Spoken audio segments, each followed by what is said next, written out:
Mesdames, Messieurs, bonsoir et bienvenue aux 20h à la une de ce journal. Paul Biya déroge à la tradition. Le chef de l'État était absent au triomphe des nouveaux officiers de l'armée camerounaise à Yaoundé. Une absence justifiée par le contexte sanitaire lié à la pandémie de coronavirus. À suivre dans ce journal, les défis qui interpellent les nouveaux officiers de l'armée camerounaise. Dans la course au vaccin contre le coronavirus, le président Macky Sall se fait vacciner en guise de lancement d'une campagne de vaccination qui vise 20 000 personnels de santé et des couches vulnérables au Sénégal. Voilà pour le sommaire.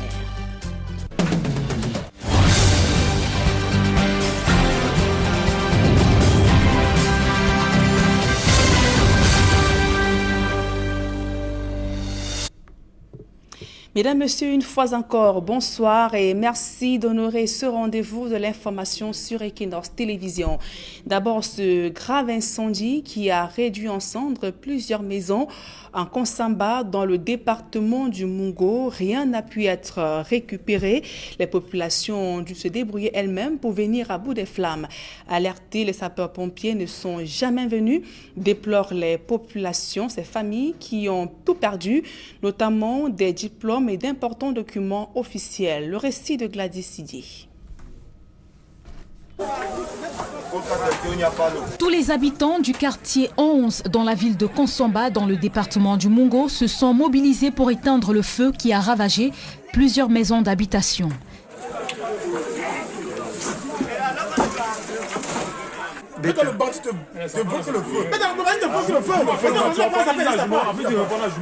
Les propriétaires ont assisté impuissants à la destruction de tous leurs biens. Ici, il ne s'agit pas d'une bagarre.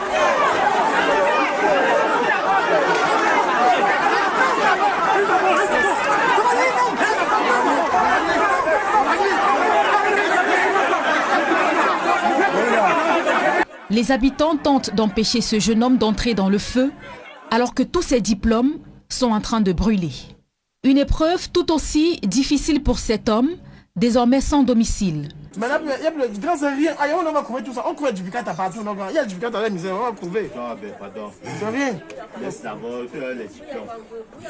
Laisse d'abord les diplômes. C'est toi d'abord. En matériel, on a rien retiré. Rien retiré. La première maison était tout brûlée. Tout brûlé. Tout. Les diplômes de l'enfant. Tous les diplômes des enfants. Les diplômes des enfants. Tout. L'argent gardé, brûlé, tout.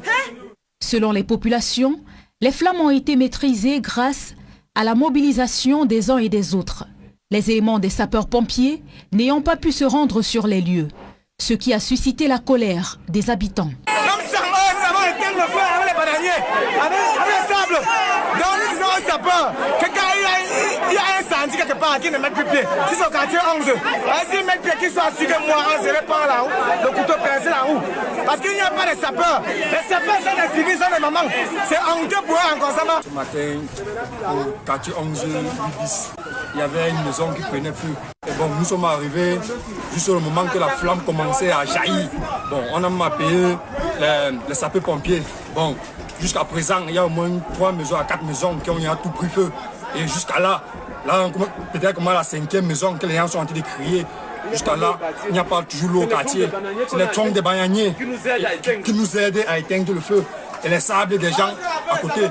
Tu parles au camp, tu parles au camp, ça veut pompier, on te dit que les 3 engins ne marchent pas, c'est gâté, ça ne démarre pas. Mais on essaie même de casser les tuyaux, l'eau ne coulait pas. C'est après que le capitaine est arrivé qu'il a intervenu et l'eau est arrivée. Mais on avait déjà presque tout fait. Les mamans du quartier, on avait déjà presque tout fait. Les jeunes, les bananiers, et les mamans qui prenaient de chez eux et venaient avec.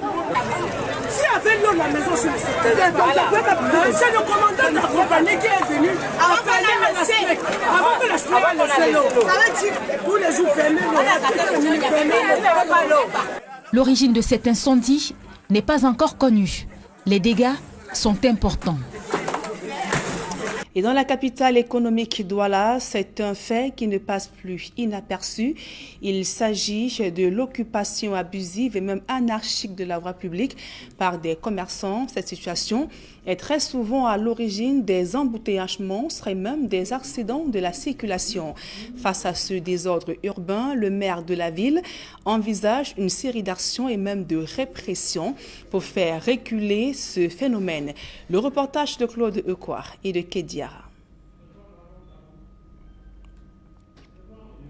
Suivant donc ce reportage de Kediara et de Claude Euquois, je vous le disais, l'occupation anarchique et même abusive de la voie publique ne passe plus inaperçue. Dans la capitale économique Douala, de nombreux commerçants ont installé leur commerce sur les abords de la voie publique, occasionnant ainsi des embouteillages et même des accidents de la circulation. Et face donc à ce désordre urbain, le maire de la ville envisage une série d'actions pour faire reculer le phénomène. Claude Euquois et Kediara.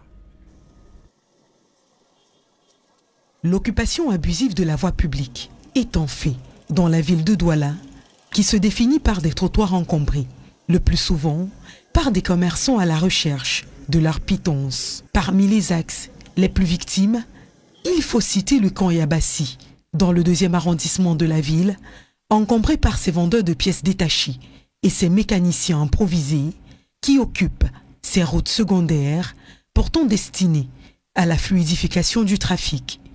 S'ils sont encouragés par l'intensité de la demande, ils le sont surtout par l'appât du gain.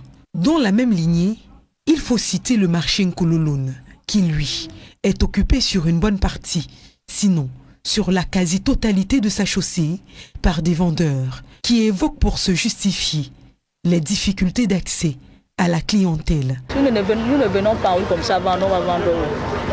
Parce que là maintenant nous sommes obligés, le marché on va installer où pour vendre. Dans le marché, c'est dur puisque beaucoup de clients passent dans la voie étant véhiculés. Ils ne peuvent pas entrer dans le marché et acheter. Et de un, le marché n'est pas construit. On va installer où? On est obligé de rester en haut comme ça et vendre. Au-delà de ces aspects, la mentalité reste malheureusement la variable la plus importante. Vous-même, vous voyez que le pays est dans un désordre total. Et c'est tout, c'est d'abord les commerçants. D'abord, c'est eux-mêmes qui sont devant. Ils font comment?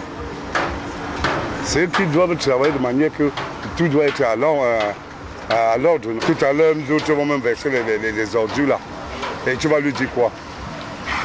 Et si tu lui parles, il te tape devant les camionneurs, personne ne peut réagir. C'est face à cette façon d'agir que le maire de la ville de Douala va initier dans les jours à venir un vaste programme dénommé « Restituer le trottoir aux piétons ». Il visera, dans son ensemble, à la libération de ces espaces abusivement occupés. Si on débarrasse tous les gens qui vendent en bordure de route, nous sommes morts. Parce que là maintenant, en venant vendre en bordure de route, on ne s'en sort même pas. C'est tellement dur que s'il dit aujourd'hui qu'on ne doit plus vendre en bordure de route, c'est qu'il veut seulement nous finir.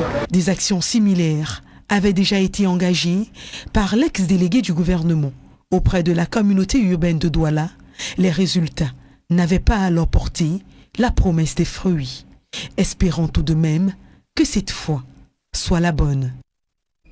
Et sur le théâtre de la crise anglophone, encore un nouveau rapport de Human Rights Watch qui éclabousse l'armée camerounaise. L'ONG, notamment, accuse les forces de défense et de sécurité du viol d'une vingtaine de femmes lors de l'attaque survenue au village Ebam, dans la région du sud-ouest, le 1er mars 2020. Une attaque d'abord considérée comme l'une des pires, estime l'ONG, l'organisation internationale, relève également dans son rapport des cas d'abus, de torture et même des pillages commis par l'armée. La synthèse de ce document dans ce reportage de Jean-Paul Chuniat. Dans un rapport publié ce 26 février 2021 sur son site, l'ONG Human Rights Watch demande justice pour une vingtaine de femmes qui auraient été violées par des soldats camerounais au village Ebam, dans le département de la Magnou, dans la région en crise du sud-ouest.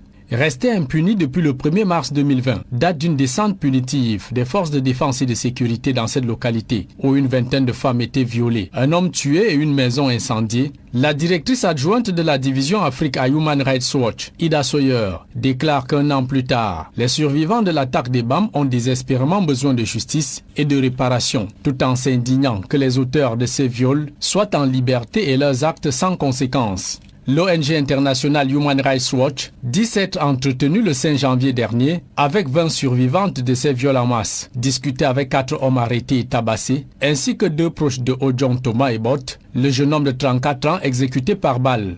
Une des sœurs du défunt avoue avoir vu le corps de son frère atteint de 3 balles, une à la tête, l'autre à la poitrine. Selon Human Rights Watch, l'assaut punitive sur Ebam n'avait pas eu écho depuis 1 an, par peur de représailles des femmes violées, de parler publiquement de leurs sévices. La violence sexuelle et la torture étant des crimes odieux, martèle Ida Sawyer. Elle demande au gouvernement camerounais d'enquêter sur l'attaque d'Ebam, identifier les auteurs et les traduire en justice. Ainsi conclut la chargée Afrique à Human Rights Watch. Et je vous le disais en titre, de nouveaux officiers subalternes intègrent l'armée camerounaise. Il s'agit de 287 lieutenants, sous-lieutenants et capitaines après 3 ans de formation. La 38e promotion de l'école militaire interarmée EMIA de Yaoundé se dit donc prête à relever les défis sécuritaires au Cameroun, notamment la crise dans les régions du nord-ouest du Cameroun. Une cérémonie déroulée à l'absence du chef de l'État, Paul Biya, une absence justifiée par le contexte sanitaire lié à la pandémie de coronavirus. Le reportage de Aïe Cyril.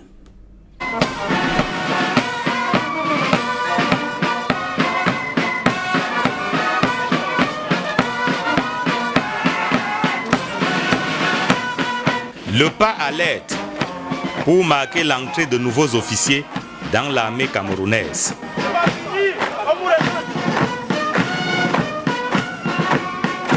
Lieutenant, sous-lieutenant et capitaine, ils forment la 38e promotion de l'école militaire interarmée de Yaoundé et se disent prêts à relever les défis sécuritaires, notamment dans le nord-ouest et le sud-ouest.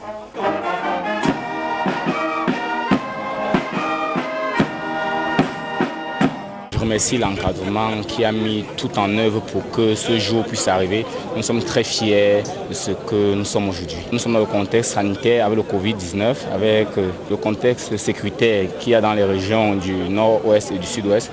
Mais nous sommes prêts. Nous sommes prêts pour pouvoir relever les défis que nous allons avoir sur notre chemin. Ils étaient 342 au départ, mais 287 seulement, dont 87 femmes, ont réussi à boucler les 3 années de formation en Ngaoundéré, Koutaba et Yaoundé.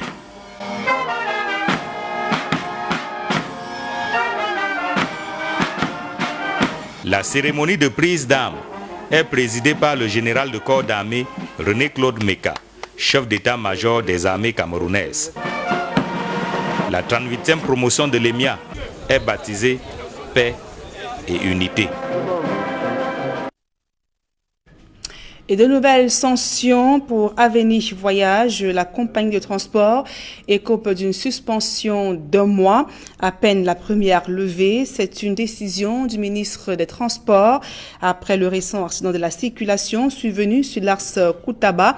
Yaoundé. Il faut préciser qu'après le drame du 27 décembre 2020, qui avait donc coûté la vie à une quarantaine de personnes, le ministre Massé Nangal Bibéhé avait donc décidé de suspendre l'agence pour une durée d'1 mois avec sursis. Donc au lendemain de son implication dans l'autre accident de la circulation, l'agence Avenir a donc suspendu pour une durée d'1 mois. On parle santé à présent. Le ministre de la Santé publique, en visite dans la capitale économique Douala, s'est rendu à l'hôpital La Quintini de Douala lors de sa tournée. Le ministre de la Santé publique, Manaouda Malachi, s'est donc rendu dans les locaux de prise en charge des malades atteints de coronavirus et également au centre des prélèvements de la formation sanitaire, qui s'est donc doté de 4 ambulance. Manaouda Malachi a aussi procédé à la pose de la première pierre du futur centre de prise en charge des malades souffrant d'insuffisance rénale. Nous l'écoutons. Je voudrais d'entrée de jeu me réjouir des efforts qui ont été faits depuis mon dernier passage ici même pour améliorer la physionomie générale de l'hôpital. Je voudrais également me réjouir de toutes les dispositions qui ont été prises par la direction de l'hôpital pour améliorer le cadre de séjour, autant des patients que des usagers.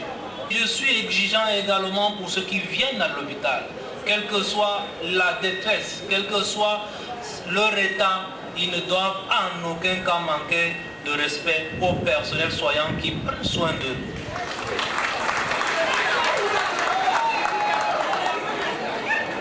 L'hôpital Lanketini de Douala doit être le lieu qui assure aux patients un traitement de haute qualité à des coûts raisonnables.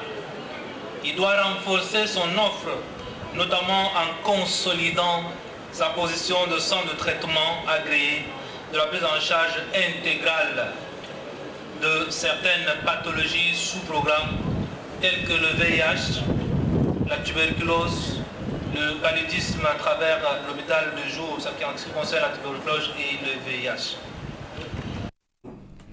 Et dans sa mission d'assainissement des villes, Isakam s'est illustré durant le Chan 2021 en remportant le pari de maintenir la capitale Yaoundé dans un état de salubrité impeccable, ce qui a donc valu le prix de propreté avant, pendant et après le Chan 2021.